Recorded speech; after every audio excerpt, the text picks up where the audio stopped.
Alhamdulillahirabbil alamin. Wassalatu wassalamu ala asyrofil anbiya'i wal mursalin sayyidina wa maulana Muhammadin wa ala alihi washabihi ajma'in, amma ba'd.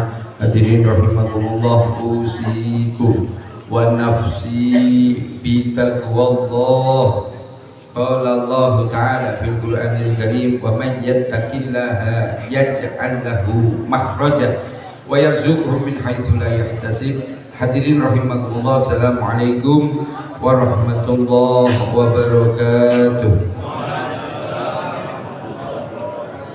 Alhamdulillah, tsumma alhamdulillah. Saat ini kita berada di bulan Syawal. Alangkah bijaknya ketika saya menyampaikan permohonan maaf kepada panjenengan semuanya, ketika kita bergaul, ketika kita bercengkrama, bertatap muka, beraktivitas. Banyak dari pribadi saya melakukan kesalahan, dari ucapan, dari perbuatan, atau apapun yang kurang berkenan di hati panjenengan sedoyo, menyinggung perasaan panjenengan sedoyo. Saya pribadi mohon panjenengan kersa paling pangapura dhateng kula. Aku sing jawab.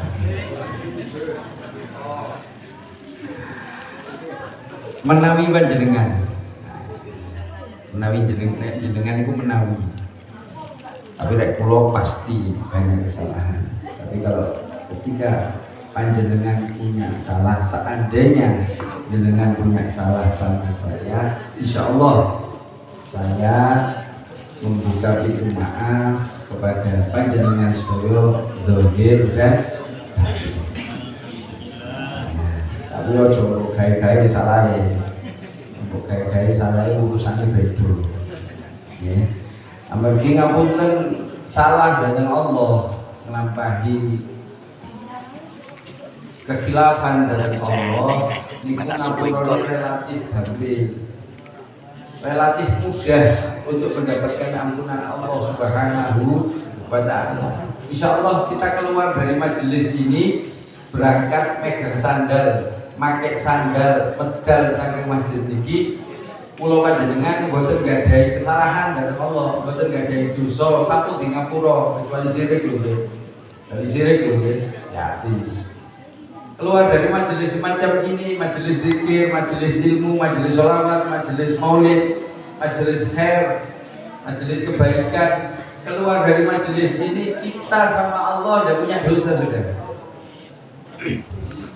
Akan tetapi yang agak berat dan bisa menjadi balan, bisa menjadi petaka, bisa menjadi bencana, yaitu ketika kita punya salah kepada hakul adam, ketika sesama manusia punya salah, yang kesalahan ini tidak dimintakan maaf, yang ketika kita berbuat zalim tidak mau minta maaf, yang ketika kita sengaja mengambil hak daripada saudara kita, baik itu muslim ataupun non muslim. Ojo ngomong rek muslim bolong, gak muslim gak bolong, jadi sakarepe dhewe keliru. Ketika haknya dilanggar, ketika haknya dirampas oleh kita, siapapun mereka, kita punya salah di situ. Harus kita kembalikan haknya, atau kita minta halal kepada orang yang kita rampas haknya. Harus disampaikan itu. Tidak bisa ketika hakul adam taubatan nasuha, tapi tetap tidak mau minta maaf, tapi tetap tidak mau mengembalikan haknya, perkaranya akan panjang. Baginda Nabi Agung Muhammad SAW pernah mengatakan, siapa orang yang rugi? Dia mengatakan, sahabat jawab, orang yang rugi, orang yang punya modal, usaha, terus bangkrut, itu rugi. Orang yang dagang, orang yang transaksi terus gak berhasil, itu orang yang rugi, bukan. Jawab baginda Nabi Agung Muhammad sallallahu alaihi wasallam. Dikatakan oleh yang mulia baginda Nabi Agung Muhammad sallallahu alaihi wasallam, orang yang rugi, jangan eling-eling, orang yang rugi ketika dia di alam dunia banyak melakukan amal solih, ketika sampai di akhirat membawa banyak pahala daripada Allah Subhanahu wa taala, akan tetapi ketika berada di pengadilannya Allah Subhanahu wa taala ada manusia-manusia yang menuntut hak. Ada manusia-manusia yang dulu di dunia didolimi oleh orang tersebut, mengatakan, ya Rabb, orang ini dulu merampas hak saya minta keadilanmu. Apa yang dilakukan oleh Allah, seberapa kedolimannya ditimbang, kemudian pahalanya diambil. Orang yang banyak bawa pahala tadi diberikan kepada orang yang dirampas haknya. Kemudian ada yang lapor lagi, dia dulu dolim sama saya, kadarnya seberapa, ditimbang, kemudian diambilkan pahala. Begitu terus kalau masih banyak yang menuntut. Ketika yang menuntut masih ada, pahalanya sudah tidak ada, apa yang dilakukan oleh Allah? Kezalimannya, hak yang dirampasnya akan ditimbang, kemudian dosa orang yang didolimi, dosa dari orang yang haknya dirampas, maka diambil oleh Allah sekadar kedoliman yang telah dilakukan, diberikan kepada orang yang berbuat dolim. Mas Son, ini pakai sonatas sudah siap. Terus seperti itu, ketika keluar dari pengadilannya Allah, datang bawa banyak pahala, tapi keluar dari pengadilannya Allah, dia banyak membawa dosa. Itulah orang yang rugi. Maka hati-hati, jaga hubungan dengan manusia. Abot memang, justru berat itu nilainya di situ, keistimewaannya di situ. Hubungan dengan Allah baik, dengan manusia tidak baik, keliru. Hubungan dengan manusia baik, dengan Allah tidak baik juga keliru. Yang betul hubungan dengan manusia baik, hubungan dengan Allah baik. Berusaha sekuat tenaga, dengan cara apa? Minta pertolongan kepada Allah.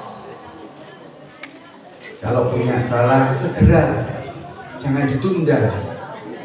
Jangan ditunda. Minta maaf, tadi saya ngerasani.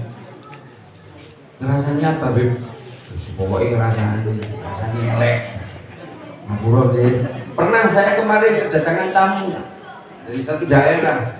Dulu saya punya prasangka buruk sama dia. Kemudian saya menjadikan beberapa orang yang ada di rumah saya untuk menjadi saksi bahwa saya dulu pernah prasangka buruk sama orang tersebut, dan saat ini saya minta orang tersebut untuk memaafkan saya. Atas apa? Prasangka buruk. Makanya hati-hati. Perkara itu perkara sepele. Makanya jenengan saya ketika safari Maulid ingat dawuh dari Yai Husnu. Yai Husnu pernah mengatakan iblis dan bala tentaranya membawa 3 benda. Yang pertama madu, yang kedua dadung, katanya bahasanya Yai Husnu. Ternyata dadung itu ketika saya tanya ali, tampar, kalau bahasa saya tampar. Kemudian yang ketiga yang dibawa adalah abu, lebu. Kenapa? Abu. Kalau abu itu dari sisa bahan bakar. Apa? Dari tanah yang lembut itu. Lebu. Yang dibawa itu. Ketika orang mohon maaf menghadiri majelis rasan-rasan, majelis itu perkumpulan. Tapi identik majelis itu yang kayak jadi guyonan kulon dengan bentangan kulon. Kayak lucu ya jadi guyon. Ketika menghadiri perkumpulan rasan-rasan, kemudian mohon maaf membicarakan daripada keburukan saudaranya, itu oleh iblis dan bala tentaranya mulutnya diolesi madu. Nek jenengan boten percados, kula boten ngeken tapi nggih. Nek misalnya ketelajuk, terlanjur, terlanjur membicarakan keburukan dari saudara Anda, ya. Itu coba rasakan. Pingin mandek itu lah, pingin mandek itu berat. Boleh bahan ini, iya caranya berbicara. Hati-hati. Wasilahnya banyak loh. Wasilahnya itu bisa ini, tak sebutin tapi pokoknya wasilahnya dari ini bisa, dari televisi bisa, banyak hal. Hati-hati. Nah, ketika kita punya perkara yang nggak pas dengan saudara kita, segeralah, jangan nunggu. Khawatir kalau tidak ada umur bagaimana? Nah, semoga semuanya berikan panjang umur. Sulit. Hati-hati, betul-betul hati-hati. Kadang kita mohon maaf, bercanda terlalu, akhirnya menyangkut sara, suku, agama, ras, dan anggota badan. Nah ini biasanya yang dibuat guyonan sehingga sebagian orang tertawa, tapi sebagian orang tersakiti. Hati-hati. Enak ini memang. Nah, kadang kalau bojoloti seseorang itu jadi kalau jadi sepuluh, ya tak bahan, gak asik kayak bahan. Terus jadi sepuluh. Hati-hati ketika berinteraksi dengan sesama, hati-hati betul. Karena apa? Efeknya ini luar biasa, bukan hanya di dunia, sampai akhirat. Mulainya dari lisan, bahaya lisan. Makanya saya dinamakan sampai beliau saking hati-hatinya, beliau itu kalau tidak ada aktivitas berbicara, beliau ini ngemut waktu. Ada orang tanya, dikeluarkan, dijawab, kembalikan lagi. Saking hati-hatinya. Jadi kita sama-sama hati-hati. Main sawal ini, minta maaf, tidak perlu nunggu sawal. Ibu itu ngarep tak jalur 10. Ini ada seurit. Lalu budal disik. Hati-hati. Nah, ini terakhir yang ingin saya sampaikan. Nah, kita telah meninggalkan bulan Ramadan. Harapan saya kepada Allah, semoga di tahun depan kita ditakdir oleh Allah dipertemukan lagi dengan bulan Ramadan di tahun depan. Tahun depannya lagi dipertemuan lagi bulan Ramadan sampai ila wallahu a'lam bishawab, dalam keadaan zahir batinnya lebih baik. Saat ini kita persiapan apa? Bulan depan kita masuk bulan istimewa, Ashurul Hurum, bulan yang dimuliakan Allah selain bulan Ramadan. Ada 4, 3 bergandengan yang akan kita jumpai. Insya Allah semuanya diberikan panjang umur kita. Bulan Dzulqa'dah, bulan Dzulhijjah, bulan Muharram. Nah, 3 bulan ini bergandengan. Setelah Syawal, Dzulqa'dah, Dzulhijjah, Muharram. Ini kita manfaatkan bulan Ashurul Hurum, bulan yang dimuliakan oleh Allah Subhanahu wa taala. Nilai ibadah ditingkatkan oleh Allah. Begitu juga mohon maaf kemaksiatan ketika kita melakukan dosa. Ketika dosanya dilakukan di bulan istimewa, maka dosanya juga istimewa. Jangan dikira sama, tidak sama. Ibadah bernilai istimewa, maksiat dosanya juga nilainya istimewa. Hati-hati. Mungkin jenengan tidak tahu. Tidak tahu apa? Kalau besok itu bulan haram, bulan Ashurul Hurum. Yang satu adalah bulan Rajab. Dan juga saya ingatkan, harapan saya kepada Allah, tidak bosan-bosan ini saya minta sama Allah, semoga kita semuanya berikan panjang umur fi taatillah. Persiapan untuk bulan Rabiul Awal, bulan Maulud. Tak sik dangu bib, sapa sing ngomong. Jenengan itu Dzulqa'dah sasi ngajeng, Dzulhijjah, Muharram, terus nopo? Sofar, terus Ramadan. 5 bulan, sak klemet. 5 bulan, petang bulan. Ayo bahagiakan hati kita karena kita akan memasuki bulan yang istimewa bagi kita. Apa? Bulan Rabiul Awal itu bulan istimewa. Selain bulan Ramadan, tapi keistimewaannya tetap paling mulia itu bulan Rabiul Awal bagi kita. Kenapa? Karena di bulan tersebut junjungan kita baginda Nabi Agung Muhammad Sallallahu Alaihi Wasallam dilahirkan. Dan di dalam hadis qudsi dikatakan, Allah mengatakan, tidak akan aku ciptakan dunia dan seisinya jika bukan karena engkau ya Muhammad Sallallahu Alaihi Nabi Muhammad. Adanya malam Lailatul Qadar, adanya bulan Ramadan, itu karena adanya Nabi Muhammad. Hanya bulan yang istimewa bagi kita adalah bulan Rabiul Awal. Ayo jangan toto persiapan 4 bulan, tinggal 4 bulan. Insya Allah rencana, insya Allah ya, mohon doanya semuanya bagi kami beberapa teman-teman yang ingin insya Allah melaksanakan safari maulid, kita akan start tanggal 1 Rabiul Awal. Dan kita harus, mohon maaf, harus seneng ini. Bagaimana kita tidak seneng? Nah kalau di bulan Rabiul Awal tidak seneng, bagaimana kita akan cinta sama Nabi Muhammad SAW? Istimewanya Nabi Muhammad, Masya Allah. Saya tidak tahu. Waktu itu anak saya lihat TV, tidak tahu saya. Dia lihatnya di mana? Ternyata anak saya itu melihat itu apa? Peristiwa kelahiran daripada baginda Nabi Muhammad SAW. Mulai dari apa? Datangnya pasukan gajah. Itu Masya Allah. Ternyata kalau Anda tidak lihat, Anda tidak bisa merasakan. Sampai di film itu, film lah, saya ngomong film, diceritakan berhala-berhala yang jadi sembahan manusia itu nyungsep semua, nyungsep. Kalau di situ diceritakan itu ada cahaya yang sampai ketika Nabi Muhammad lahir, cahaya ini melihat daripada istana-istana bangsa Persia. Api yang dijaga ribuan tahun tidak pernah padam, ketika Nabi Muhammad lahir itu padam. Istimewa betul gitu. Kakeknya yang melihat hal itu sampai bingung. Tandanya sudah datang ini Nabi akhir zaman. 14 abad, 15 abad yang lalu. Kita saat ini ujungnya akhir zaman, ujungnya karena nyemplung tok ini. Terus kata kiamat ini. Nah, ini tak elingnya sih burung Rabi dan Rabi. Iya loh, kiamat modelnya ngurusi awake dhewe, gak ngurusi kerabetnya wong, yakin. Mosok kalah karo kata bocor nih. Ya, ayo kita berbahagia dulu. Berbahagia. Kenapa?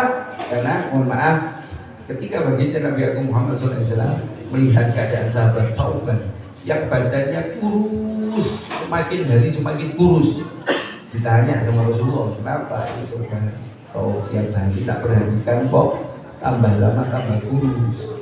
Ternyata sahabat ini mikir apa? Nanti saya seandainya di surga, tentu engkau juga di surga, tapi yang lebih tinggi. Saya tidak bisa lihat Anda ya Rasulullah. Jadi sahabat itu kalau tidak lihat Rasulullah itu sampai badannya kurus, tidak doyan mangan, tidak seneng mangan. Kita tanya yang pribadi kita, bagaimana perasaan kita kepada Nabi Muhammad SAW? Contoh untuk ngetes perasaan kita ya, untuk ngetes adakah di dalam hati kita ini rasa mahabbah, rasa cinta, rasa rindu pada Nabi Muhammad SAW. Untuk ngetes kok ini. Coba Anda ambil sebagian manusia yang ada, orang-orang yang ada di sini punya hati.